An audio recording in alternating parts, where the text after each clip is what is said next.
Hello friends, welcome to நாகுவின் சமையல். நம்ம இன்றைக்கி இஞ்சி பூண்டு பேஸ்ட்டு கலர் மாறாமல் 3 மாதம் வரையிலும் கெடாமல் எப்படி அரைக்கிறதுங்கிற இந்த வீடியோவில் பார்க்கலாம். இப்போ தான் எங்கள் சேனலை ஃபஸ்ட் டைம் பார்க்குறீங்கன்னா கீழே இருக்கிற ரெட் கலர் சப்ஸ்கிரைப் பட்டனை கிளிக் பண்ணுங்கள். கூடவே இருக்கிற பெல் ஐக்கானையும் கிளிக் பண்ணுங்கள். அப்போ தான் நாங்கள் போடுற வீடியோ எல்லாம் உங்களுக்கு நோட்டிஃபிகேஷனாக வரும். இப்போ இதுக்கு தேவையானது பார்த்திங்கன்னா, இது 100 கிராம் இஞ்சியை இந்த மாதிரி நல்லா தோலை சீவிட்டு சின்ன சின்னமாக நறுக்கி வச்சுருக்கேன்.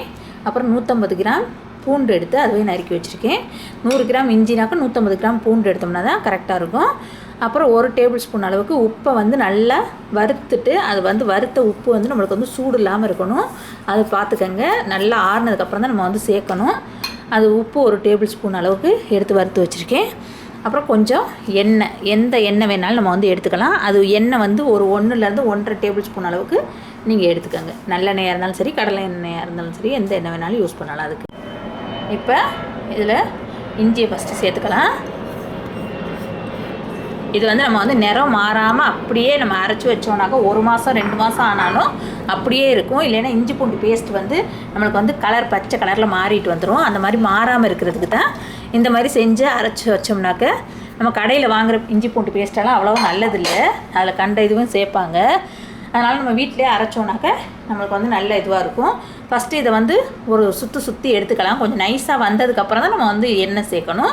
இப்போ பாருங்கள், நம்மளுக்கு இப்போ கொஞ்சம் இந்த மாதிரியே பெருவருக்கே அரைச்சிட்டு வந்தாச்சுல. இந்த நேரத்தில் நம்ம வச்சுருக்க எண்ணெயை இதோட சேர்த்துடணும். ரொம்ப எண்ணெய் ஊற்ற வேண்டாம், பார்த்துக்கங்க. பார்த்துட்டு இப்போ இதை அரைச்சி பார்க்கலாம். அப்படி இன்னும் கொஞ்சம் தேவைப்பட்டதுன்னா ஊற்றிக்கலாம்.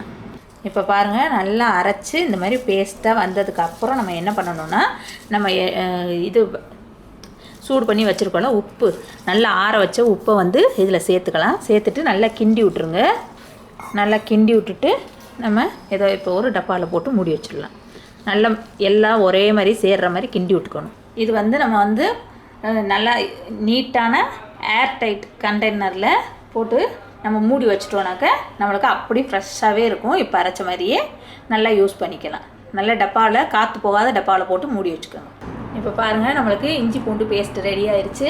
இது நம்ம வேணுங்கிறப்ப எடுக்கணுன்னாக்க நல்லா காஞ்ச ஸ்பூன் வச்சு தான் எடுக்கணும். ஈரமான ஸ்பூன் வச்சு எடுத்திங்கனாக்கா அப்புறம் திரும்ப நம்மளுக்கு கெட்டு போயிடும். அதனால் கெடாமல் இருக்கணும்னு நினச்சிங்கனாக்கா நல்ல சுத்தமான ஸ்பூனாக, நல்ல ஸ்பூனாக தொடச்சிட்டு யூஸ் பண்ணுறப்ப எடுத்திங்கனாக்கா நம்மளுக்கு 1 மாதத்துலேருந்து 3 மாதம் வரையிலும் நல்லா கெட்டு போகாமல் இருக்கும். நம்ம எப்படி அரைச்சி வைக்கிறோமோ அதே கலரில் அப்படியே இருக்கும். நீங்கள் ஒரு தடவை ட்ரை பண்ணி பாருங்கள் எல்லோரும். இந்த வீடியோ உங்களுக்கு பிடிச்சிச்சின்னா லைக் பண்ணுங்கள், ஷேர் பண்ணுங்கள், சப்ஸ்கிரைப் பண்ணுங்கள். கூடவே இருக்கிற பெல் ஐக்கானையும் கிளிக் பண்ணுங்கள். தேங்க்யூ.